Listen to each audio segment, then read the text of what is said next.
بسم اللہ الرحمن الرحیم۔ تو ایک تو یہ کہ اس سے عذاب سے محفوظ ہوگا۔ حضرت حسن بصری رحمہ اللہ سے ایک روایت مروی ہے، ایک شخص ان کے پاس آیا اور کہا کہ خشک سالی ہے، بارش نہیں ہو رہی ہے، قحط سی کیفیت ہے ہمارے علاقے میں۔ تو انہوں نے کہا استغفر اللہ، اللہ سے مغفرت طلب کرو، استغفار کرو۔ ایک اور شخص آیا، اس نے کہا کہ میرے گھر میں بڑی فقیری ہے، فاقہ مستی ہے، فقر کا مسئلہ ہے میرے سامنے، کہا اللہ سے مغفرت کرو۔ ایک تیسرا آدمی آیا، اس نے کہا کہ میرے گھر میں اولاد نہیں ہو رہی ہے، بے اولاد ہوں، کہا استغفار کرو۔ اور ایسے ایک دو مسئلے آئے تو سب سے آپ نے کہا استغفار کرو۔ شاگرد نے پوچھا کہ الگ الگ بیماریاں، پریشانیاں، علاج آپ ایک ہی بتا رہے ہو؟ یہی سوچ لیجئے کہ ہمارے کتنی پریشانیاں ہیں، بہت سے ہمارے گھر میں مسئلہ ہے، سماج میں مسئلہ ہے، تو مسلمانوں کے اجتماعی امور میں مسئلہ ہے، سیاسی مسائل ہیں، اقتصادی مسائل ہیں، ہمارے معاشیات کا ہر مسئلہ ہے۔ حضرت حسن بصری نے ہر مسئلے کے حل کے لیے کہا استغفار کرو۔ تو لوگوں نے کہا، تو حضرت حسن بصری رحمہ اللہ نے کہا کہ میں نے یہ جواب اپنی طرف سے نہیں دیا، قرآن سے دیا ہے۔ حضرت نوح علیہ السلام کی زبانی اللہ تعالیٰ نے جو ان کی دعوت نقل کی اپنی قوم سے، انہوں نے کہا استغفروا ربکم انہ کان غفارا، اپنے پروردگار سے مغفرت طلب کرو، وہ بہت بخشنے والا ہے۔ یرسل السماء علیکم مدرارا، وہ تم پر موسلا دھار بارش برسائے گا، خوب پانی برسائے گا۔ وَيُمْدِدْكُمْ، دیکھیے استغفار کرو گے تو بارش آئے گی، اللہ تعالیٰ کہہ رہا ہے، اللہ کی بات غلط ہو ہی نہیں سکتی۔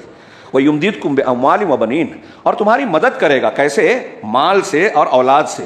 گھر میں بچہ پیدا نہیں ہو رہا ہے، استغفار کرو، حضرت حسن بصری نے کہا، یہ قرآن کی آیت کہہ رہی ہے۔ اللہ سے تو اپنے پروردگار سے مغفرت طلب کرو گے تو وہ تمہارے مال سے مدد کرے گا، اولاد سے مدد کرے گا، مال بھی ملے گا، اولاد بھی ملے گی۔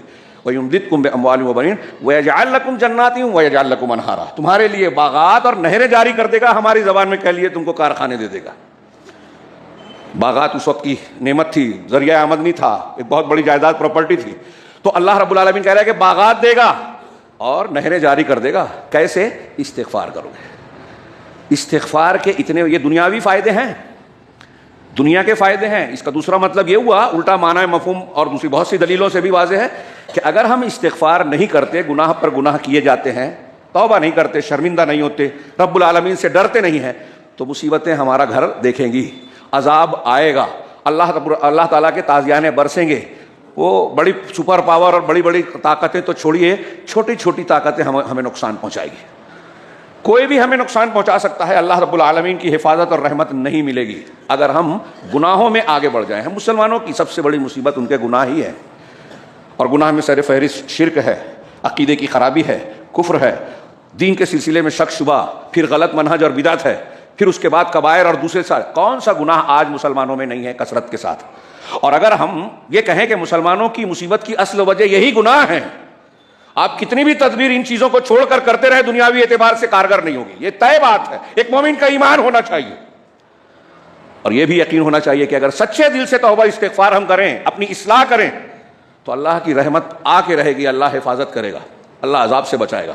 مصیبتیں بطور آزمائش و امتحان آئے گی، انبیاء کو بھی آئی، لیکن رسوائیاں نہیں ملے گی، تباہیاں نہیں آئے گی، جیسا کہ آج ہم چاروں طرف دیکھ رہے ہیں۔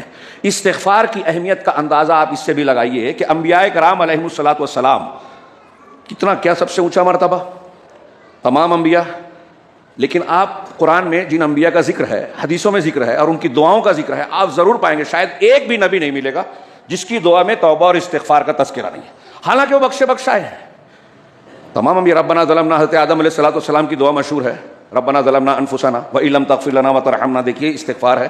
حضرت یونس علیہ الصلوۃ والسلام کی میں نے بھائی، حضرت نوح علیہ السلام، حضرت ابراہیم، حضرت موسیٰ، کوئی ایک نبی بھی نہیں ہے، اگر سب کی دعاؤں کا ذکر کرو تو اسی میں وقت ختم ہو جائے گا۔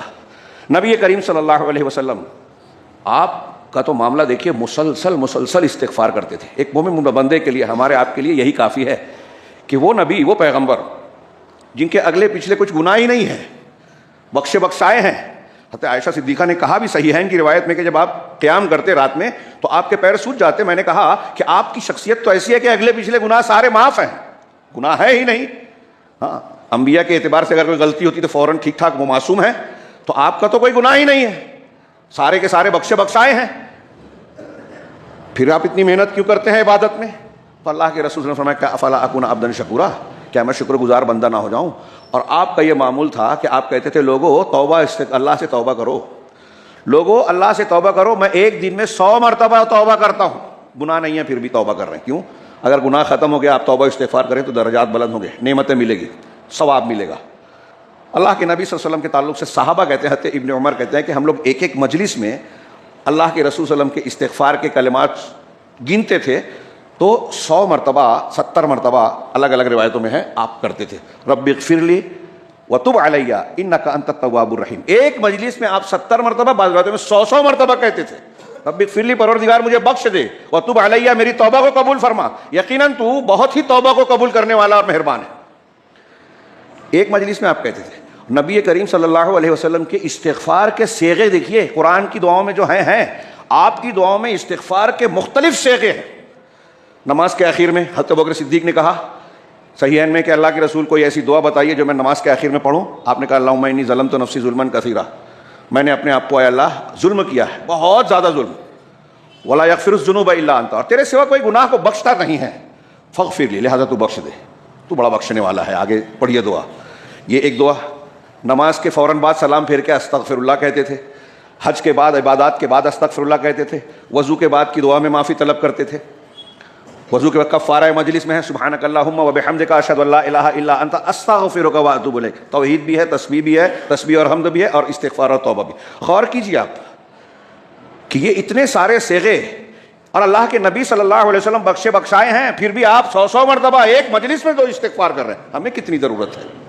اور سچے دل سے. اسی میں ایک صیغہ یہ ہے جو میں نے آج بیان کیا. السلام علیکم. ویڈیو پسند آنے پر اپنے دوستوں کے ساتھ واٹس ایپ اور سوشل میڈیا پہ ضرور شیئر کریں.